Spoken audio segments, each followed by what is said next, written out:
Uncle uncle அங்கிள்னு சொன்னதுக்கே ஆளும் கட்சி தொடங்கி அவங்க அடிமை கட்சிகள் வரை அரசியல் நாகரிகம் கெட்டு போச்சுன்னு கொந்தளிச்சுக்கிட்டு இருக்காங்க. Stalin uncle, what uncle is very wrong uncle.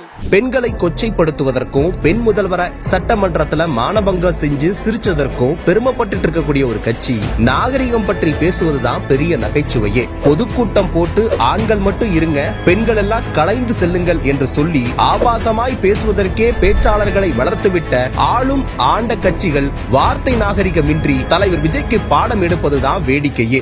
My dear uncle, கேக்குதா? மக்களோட சத்தம் கேக்குதா? பத்திரிகையாளர்கள் முன்பே பெண்களை கொச்சையாக பேசிய போலி தமிழ் தேசிய முகமூடிகள் கூட முதல்வரை சந்தித்து அசைன்மெண்ட் வாங்கி வந்து தாவேக்காவை தாக்குகின்றன. பட்டங்கள் என்பது மக்களாக தருவது, மக்கள் எதுவும் தரவில்லை என்பதற்காக என்ன அப்பா நடக்கிறத கேட்கிறப்பவே ரொம்ப ஆனந்தமா இருக்கு. நான் தான் அப்பா என்று வலிந்து விளம்பரம் செய்தது ஆளு முதல்வருக்கு சரி என்று பட்டால் அங்கிள் என்ற சொல் மட்டும் எப்படி நாகரிகமற்ற வார்த்தையாகும்?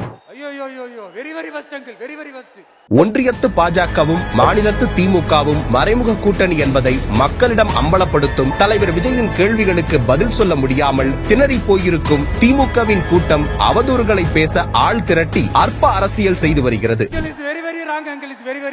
அரசியலின் நாகரிகத்தை, புதிய அத்தியாயத்தை எழுதும் தலைவர் விஜய் அவர்களின் எழுச்சியை எந்த சக்தியாலும் தடுக்க முடியாது. தடுக்க நினைத்தால் தாவேக்க தொண்டர்கள் அதை முறியடிப்பார்கள்.